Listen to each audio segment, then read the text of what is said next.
Pura-pura pakai background biar nggak kelihatan Kalau temboknya jelek. kalau dia tidur. Yoi. Ya kan? Banyak banget yang tidur di kelas.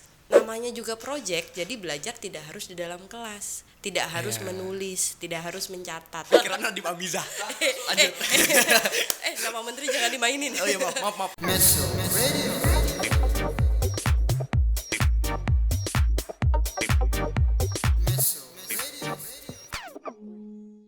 Halo Mesco Friends, kembali lagi dengan Mesco Radio by Chims dengan aku Fahri yang bakal nemenin kalian di beberapa episode ke depan. Nah, kita bakal ngasih informasi yang menarik dengan bintang tamu yang pastinya gak kalah asik nih. Nah, dan kita juga bakal ngasih tahu beberapa update dari sekolah kita yang tercinta banget ini parah. Nah, hari ini kita bakal ngobrolin tentang kurikulum merdeka. Dan kali ini aku bakal ditemenin sama Bu Oni. Dan sebelum kita lanjut ngobrol-ngobrol sama Bu Oni, kita masuk dulu ke segmen kita yang namanya What's on Med School.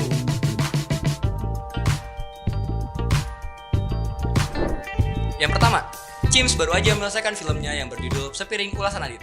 Yang kedua, Fit, Fun, and Friendship hari pertama telah selesai dilaksanakan dan hari ini memasuki hari kedua. Yang ketiga sekaligus yang terakhir, 2 siswi Thailand pertukaran pelajar telah selesai dan pulang hari ini. Lanjut aja kita ngobrol-ngobrol sama Bu Oni.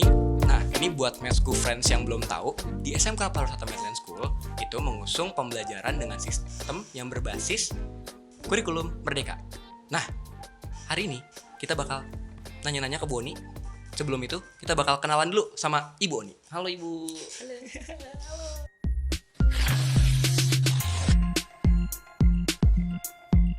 Nah, Bu, aku tuh udah penasaran banget jujur soal pertanyaan ini nih. Soalnya aku tuh beneran tertarik banget ya, karena aku gak kebagian sama kurikulum merdeka kebetulan kan.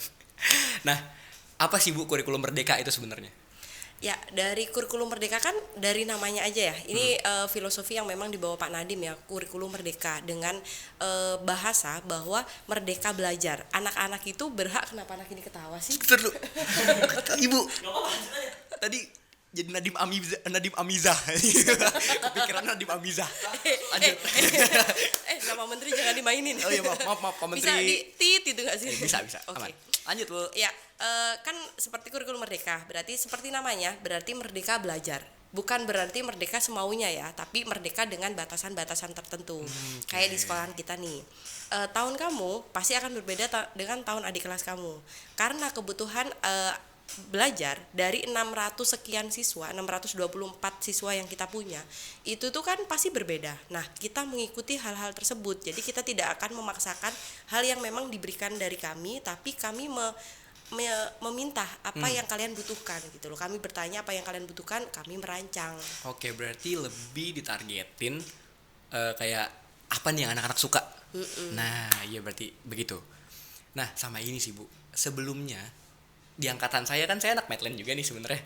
Di angkatan saya itu kan saya pakai kurikulum 2013 kalau nggak salah ya. Nah, kenapa sih SMK Pariwisata Medland School ini lebih memilih kurikulum merdeka ketimbang kurikulum 2013 yang sebelumnya sudah kita gunakan sebenarnya? Kurikulum ini tuh jauh lebih fleksibel daripada kurikulum sebelumnya. Kalau kurikulum sebelumnya, kamu misalnya waktu salah satu mata pelajaran matematika, kamu harus dalam 1 tahun itu menghabiskan 12 materi. Untuk matematika aja. Untuk matematika aja. Anak-anak itu kan namanya anak-anak SMK ya, apalagi jurusan teknologi itu kalau diketemu matematika ya tidak semua, tapi sebagian besar. Nah, Aku. Oke. Sebagian besar itu akan iya kan. Yeah. Nah, kalau di kurikulum merdeka ini akan diajarkan materi-materi esensial yang sesuai dengan kebutuhan kamu. Gitu. Kalau misalnya untuk anak tata boga, matematikanya akan belajar tentang bagaimana dia menghitung kos. Oh, kos penjualan. Bener, gitu jatuhnya. matematikanya ke situ. Jadi semuanya sudah pada fokusnya. Oke. Berarti ini buat adik-adik yang masuk ke SMK Pariwisata Medland School, kalian beneran gak salah milih sekolah. Soalnya kalian bakal ditargetin sesuai dengan apa yang kalian suka dan apa yang kalian mau. Ya, jadi Bu, boleh gak sih jelaskan tipe-tipe kegiatan pembelajaran berdasarkan prinsip kurikulum merdeka ini, Bu? Ya, Yang pertama itu kalau kurikulum merdeka pasti materi yang diajarkan itu hanya materi esensial. Tapi bukan berarti materi yang lain tidak penting ya. Jadi kayak misalnya ada 20 materi yang akan diajarkan dalam 1 tahun. Nah, yang esensial itu hanya sekitar 10 misalnya. Nah, 10 itu yang akan dikuatkan. Yang 10 lainnya itu hanya dikenalkan. Oh, dan 10-nya itu sesuai keinginan anaknya tadi itu ya Bu ya? Sesuai dengan prodi dan bakat minat prodi. anak tadi gitu. Karena kan memang kebutuhan anak-anak sekarang kan beda ya. Iya. Gitu. Tiap tahun pasti akan beda. Kemudian kurikulum merdeka itu yang kedua itu dia fleksibel. Oke. Jadi kalau kamu ke SMK Medland nih contohnya nih, anak-anak itu tidak hanya belajar di dalam kelas. Oh, jadi bisa di mana aja ya Bu bahkan ya? Iya, di bawah pohon ceri, Di taman, di taman, di kantin, di kantin. di musola, Iya, di musola. Musola adalah salah satu tempat belajar. dan tempat ibadah. Betul. Apalagi ya? Oke. Kemudian sistem blocking. Blocking. Di sekolah kita kan sistem blockingnya 3 bulan 3 bulan. 3 bulan mata pelajaran umum, 3 bulan mata pelajaran produktif. Iya. Ya, nah itu adalah salah satu kurikulum merdeka. Jadi anak itu benar-benar dibekali mata pelajaran umum selama 3 bulan, baru kemudian di assessment secara sumatif, dan selanjutnya mata pelajaran produktif atau kita balik karena kita kan ada beberapa prombel ya. Jadi enggak, kebutuhan guru juga pasti akan banyak kalau dibarengkan semua 20 misalnya 24 rombel semua umum gitu, itu akan boros ke guru. Jadi itu adalah yang dimaksud fleksibel di situ. Oke. Jadi kita bisa mengotak-atik kurikulum ini gitu. Saya kalau denger jadi iri dikit karena dulu di angkatan saya kurikulumnya 2013. Tapi nggak apa-apa, sama-sama bagus sih sebenarnya. Oke. Kamu mau balik lagi nggak jadi siswa? PPDB masih dibuka gelombang 3. Enggak Bu, kayak udah ketuaan deh Bu. Iya. Oke. 17 tahun. Dari mana? Saya 17 tahun Bu. Oh sekarang? Iya. Oh kirain udah 18. Astagfirullahaladzim. Soalnya wajah. Aduh ngomongin wajah lagi. Gak apa-apa. Oke lanjut. Yang ketiga itu ada P5. Nah P5 ini itu adalah P5 ini kan sesuatu yang baru. Di angkatan kamu pasti nggak ada?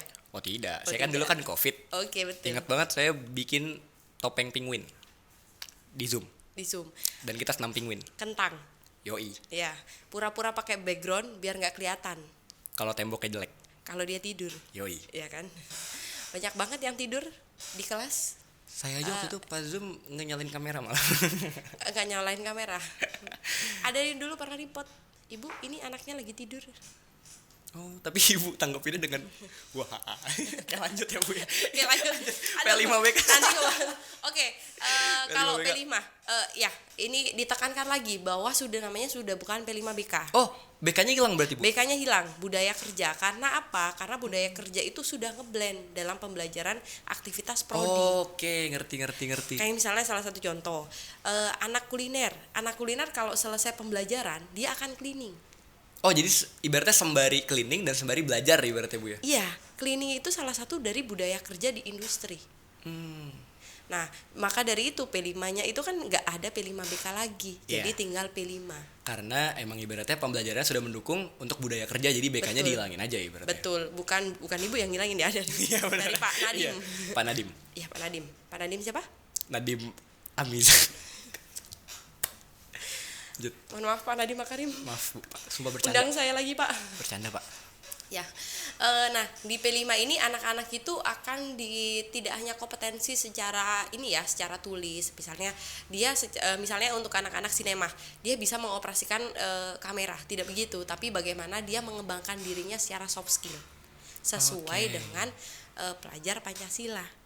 Oh, Dimensi pelajar Pancasila itu. Yeah. Jadi karena ada bergotong royong. Misalnya kamu dalam satu kelompok, kamu akan bergotong royong. Nah, itu salah satu yang khas dari kurikulum merdeka. Berarti nih Bu, kita dari anak-anaknya juga bakal dikembangin gimana cara untuk bekerja sama gitu-gitu Bu ya. Oh, berarti lebih ke mentalnya juga dibentuk lah ibaratnya. Betul. Jadi kan kita ada rapot juga untuk P5 ini. Oh, sekarang ada rapot ya Bu? Baru tahu ya? Baru tahu. Dari tahun lalu kan kamu nggak kena. Oh iya sih. Ya. Semangat anak-anak kurikulum 2013, kalau mau ngambil kurikulum merdeka, ayo PPDB lagi. Masih gelombang 3, potongan 70%. Saya masih dendam. Insya Allah. 70%. Insya Allah. Oh, insya Allah. Marketing. Tolong editor di-cut aja. Takut. Marketing. Ya Bu, kalau saya sih sebenarnya masih dendam aja dikit sama topeng penguin. Nah, lanjut aja kita ke pertanyaan selanjutnya. Berarti udah kan tadi Bu ya? Oke. Kita lanjut ke pertanyaan selanjutnya. Tadi kan kita udah sedikit nyinggung tentang P5 nih Bu. Nah, tapi aku tuh masih pengen tahu lebih detail dan lebih jelasnya lagi tentang P5 menurut kurikulum Merdeka nih Bu. Nah, P5 tuh apa sih Bu sebenarnya? Tapi sebelum Bu Oni menjawab pertanyaan ini, kita masuk dulu ke segmen kita yang namanya Mesko Friends Harus Tahu.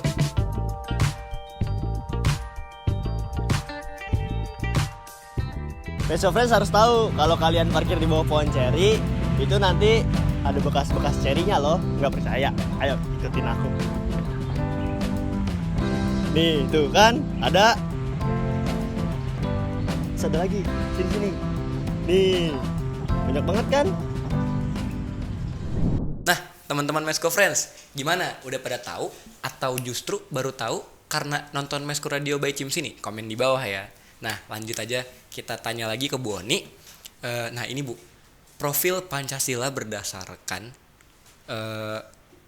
kurikulum Merdeka itu apa aja sih Bu untuk profil Pancasilanya itu? Profil Pancasila atau profil pelajar Pancasila? Profil pelajar Pancasila, PPP. Ya, kalau dimensi dalam profil pelajar Pancasila itu ada 6. Nah, itu akan dikembangkan melalui P5 ini sebagai project. Oh, berarti untuk project anak-anak juga gitu Bu ya? Ya, namanya juga project, jadi belajar tidak harus di dalam kelas, tidak harus menulis, tidak harus mencatat, tapi bagaimana project ini dilakukan, satu melalui gotong royong, melalui pengembangan keimanan kepada Tuhan Yang Maha Esa, Amin. kemudian kemandirian dan lain-lain gitu. Ini cukup menarik sih serius ya, maksudnya ya tadi saya bilang, saya juga masih iri juga topeng penguin itu. Oke lanjut. Kenapa harus ada profil pelajar Pancasila padahal sebelumnya sudah ada pendidikan karakter untuk murid-murid nih Bu? Oke, pendidikan karakter itu Pancasila ya, PKN ya? Iya. Pendidikan kewarganegaraan ya, yang itu sering banget berubah namanya, tapi pada intinya kompetensinya yang dihasilkan sama. Gitu Iya kan? sih. Nah, perbedaannya itu kalau ini tuh kita lebih leluasa. Kayak misalnya, ketika kita melakukan pagelaran, kita pernah melakukan pagelaran di mall, Iya. di Waterland, Iya. dapat berupa campaign, dapat berupa personal branding, Iya, personal branding untuk kitanya juga ya Bu ya. Dan kalau kekhasan di sekolah kita itu tidak dikelompokkan pada kelas, tapi dicampur pada semua jurusan. Jadi anak-anak itu tidak terkungkung pada kelasnya saja, pada prodinya. Sih berarti anak-anak dididik untuk berteman dengan siapapun. Betul. Jadi seangkatan tuh ibaratnya biar lebih ringkup lah Bu ya, lebih Iya. gotong royong, lebih rukun gitu Betul. ya.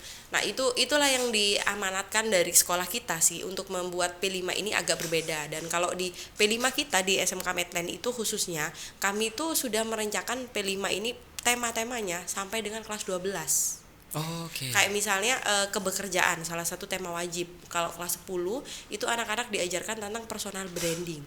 Personal branding diri mereka masing-masing. Diri ya, Bu? mereka. Jadi yang mereka itu salah satu kegiatan yang sudah dilaksanakan itu adalah mereka catwalk. Oh iya. Jalan saja itu sangat susah. Padahal tidak perlu pakai hak tinggi, hanya menampilkan dia berjalan dan tersenyum. Itu nggak semua orang bisa loh. Iya, karena kepercayaan diri orang-orang kan pasti berbeda ya Bu ya. Betul, itu yang kita bangun, personal branding. Bagaimana cara dia berbicara di depan umum. Oh, public speakingnya juga dilatih. Iya, berarti ya, itu Bu. kebekerjaan di kelas 10. Nah, kalau di kelas 11 kita ajarkan bagaimana cara membuat CV secara digital. Iya bagus sih. Jadi di kelas 10 itu kalian diajarin untuk public speakingnya dulu, kepercayaan dirinya dikembangin dulu. Begitu di kelas 11 kalian baru dikembangin cara membuat CV yang baik dan benar. Dan ibaratnya di kelas 11 berarti kalian udah siap untuk interview lah Bu ibaratnya. Betul. Interview kerja jadi udah nggak repot lagi tuh ibaratnya. Dan di kita itu CV-nya itu nggak dalam bentuk tulisan gitu, tapi dalam bentuk video. Oh, ngerti. Berarti Dia menjelaskan dirinya. semacam CV digital ya Bu ya. Betul, CV-ku kini kekinian. Itu tema yang kita usung. Jadi anak-anak itu ngomong di depan kamera menjelaskan tentang dirinya, kompetensinya apa yang dipunyai itu dijelaskan semua. Cakep sih. Dan kelas 12 kan sudah tuh personal brandingnya dapat. Berarti CV-nya itu kan perahunya ibaratnya. Iya. Untuk menuju ke dunia industri. Iya betul. Nah, kelas 3-nya, kelas 12-nya ini anak-anak didatangkan guru-guru tamu dari industri bagaimana tentang kepercayaan diri ketika ada di industri. Oh, berarti udah maksudnya di kelas 3 itu lebih dilatih untuk siap kerja ya Bu ya. Betul. Didatangkan orang industri, kita mengundang orang industri untuk Industri itu kita sudah dilatih, industri udah dilatih kepercayaan diri, sudah punya perahu, industrinya begini. Oh iya, berarti langkah kami akan begini. Nah, itu salah satu amanat yang kita rencanakan untuk yang P5 ini. Berarti ibarat kata nih Bu ya, anak yang udah lulus dari SMK Medland School ini ibaratnya udah siap banget untuk kerja ya Bu harusnya. Siap banget. Siap banget nggak sih? Kamu belum wisuda, udah kerja? Iya. Iya. Nah, Jadi kalian yang masuk Medland School ya jangan nyesel lah, kalau emang tujuan kalian mau kuliah bisa. Tujuan kalian mau kerja bisa banget. Jadi ibaratnya sangat fleksibel. betul. Ih kacau, emang keren banget Medland School ini. Langsung aja kita ke pertanyaan selanjutnya. Nah gimana sih nih Bu gambaran dan penerapan P5BK di sekolah nanti nih? Berarti hari ini kita udah selesai yang pertama ya, P5BK itu ya. Oke berarti P5. P5 iya nggak pakai BK. Astaga, Nah. tahun lalu kita pakai BK soalnya. Masa? Iya. Tahun lalu adik kelas kita pakai Iya. BK, kita kan enggak. Kamu kan enggak. Covid. Oke, kalau penerapan P5 di sekolah tadi kan sudah beberapa langkah ya. Jadi setiap tahun itu ada beberapa tema. Kalau misalnya di kelas 10 itu ada 2 tema pilihan, 1 tema wajib. Di kelas 11 1 tema wajib, 1 tema pilihan. Kelas 12 1 tema wajib. Oh, berarti untuk angkatan kali ini P5-nya berjalan sampai kelas 3 ya, Bu ya? Semuanya Semuanya. dari adik kelas kamu.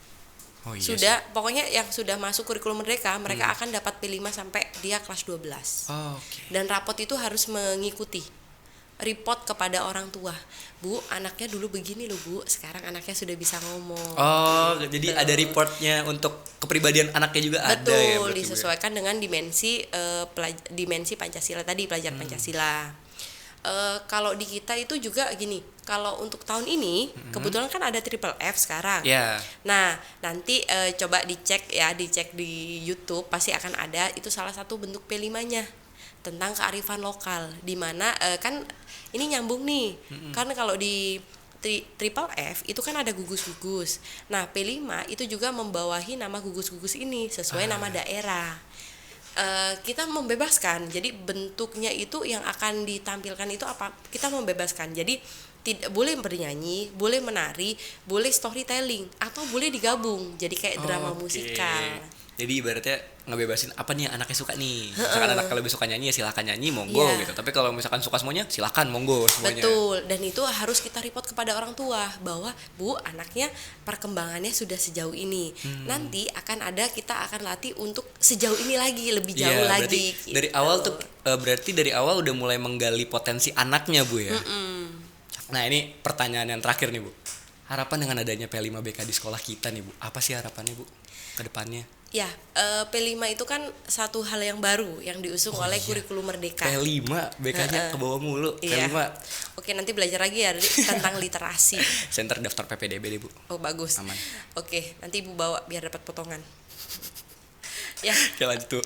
yang diamanatkan ini kan anak-anak itu kan kurikulum ini melalui P5 ini dapat menjawab pertanyaan kompetensi apa sih yang dibutuhkan anak-anak. Kompetensi seperti apa? Jawabannya itu adalah kompetensi yang seperti diamanatkan Ki Hajar Dewantara. Tuturi Handayani. Betul. Betul. Itu tuh kan udah zaman lampau ya. Ya. Kita usung kembali karena itu sangat relate.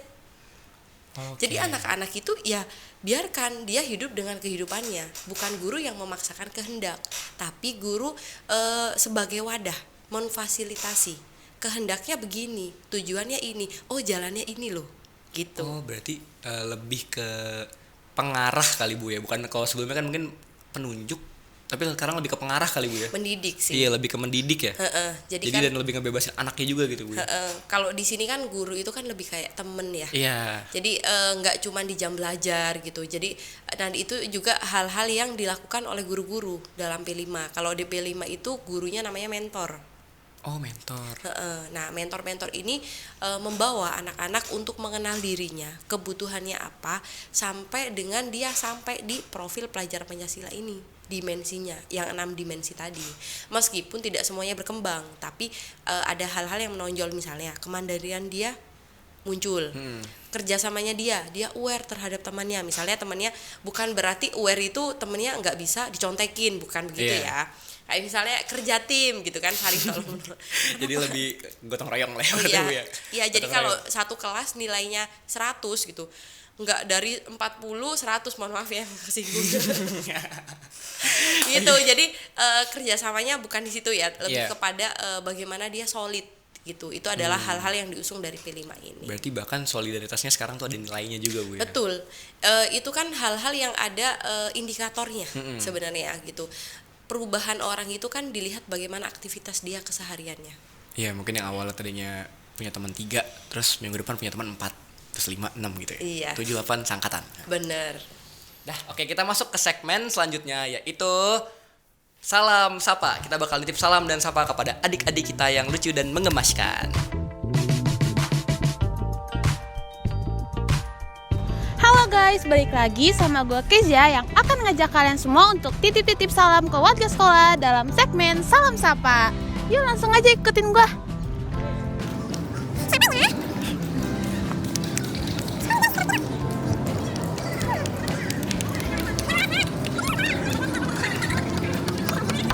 Halo kak.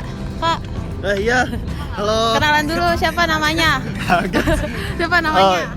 Oh ini apa nih? Ada apa? Kenalin dulu siapa nama namanya? Gua Iko.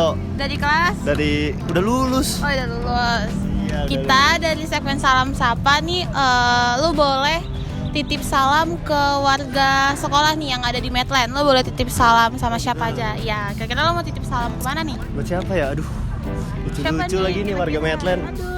Buat Asa deh, boleh buat Asa. Buat Asa semangat belajar, semangat apa lagi ya? Ya semangat pokoknya lah ya. Udah gitu aja. Ya buat Asa semangat ya. Terima kasih ya Kak Iko. Ya, sama-sama. Untuk Kak Frisko makasih atas salamnya. Semoga Kak Frisko juga sehat selalu dan semangat kuliahnya atau kerjanya.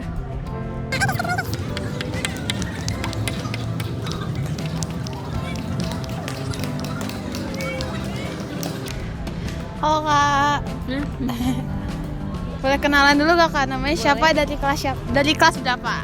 Nama aku Salsa Bila Syifa Radina, biasa dipanggil Salsa. Aku dari 10 DKV 2. Jadi kita dari segmen Salam Sapa nih, lo boleh titip salam ke warga yang ada di Medland School nih. Aku mau gladi. Kamu mau gladi dulu ya? Oke, terima kasih ya. Iya, terima kasih ya Salsa. Nggak bisa guys, dia lagi gladi. Ayo kita cari yang lain guys.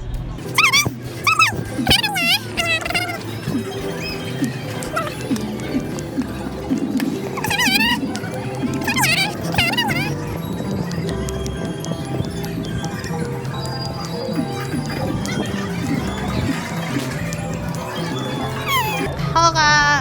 Boleh kenalan dulu gak Kak? Namanya siapa dan kelas berapa? Nama aku Daningsi, aku kelas dari 11 akuntansi. Jadi kita dari segmen Salam Sapa nih, dan lo boleh titip salam ke teman-teman lo yang ada di Medland School nih. Kira-kira lo mau titip salam ke siapa? Aku sih titip salam buat teman sekelas aku, buat nanti kalau hari pertama masuk itu tetap semangat buat jalanin aktivitasnya. Oke, terima kasih ya Winda. Oke, terima kasih buat Wirda udah ngasih salam. Semoga nanti hari-harinya indah, bertemu dengan hal-hal baik setiap harinya, menjalankan sesuatu dengan bahagia dan menemukan hal-hal kecil setiap keputusannya atau enggak pertemanan-pertemanan yang baru gitu. Itu aja. Iya. Terima kasih. Terima kasih. Halo Kak, boleh kenalan gak Kak? Diri dulu Kak. Nama Jod. Namanya siapa Kak? Alex. Dari kelas berapa Kak? Kelas 10 akuntansi.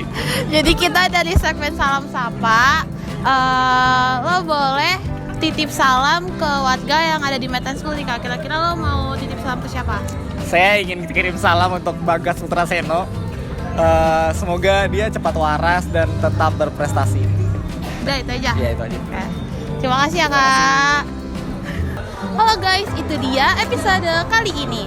Sampai jumpa di Salam Sapa episode berikutnya. Bye-bye. Nah, itu dia Salam Sapa pada episode kali ini.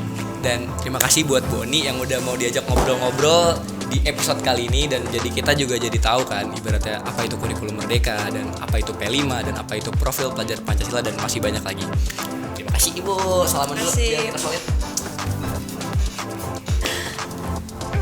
Hah. Oke. Jadi itu aja episode kali ini di Mesku Radio by Cims. Sampai jumpa di episode selanjutnya. Dan kita bakal ngomong dadah dalam hitungan 1, 2, dadah ya, dadah gitu. 1, 2, 3. Dadah. Meso Radio.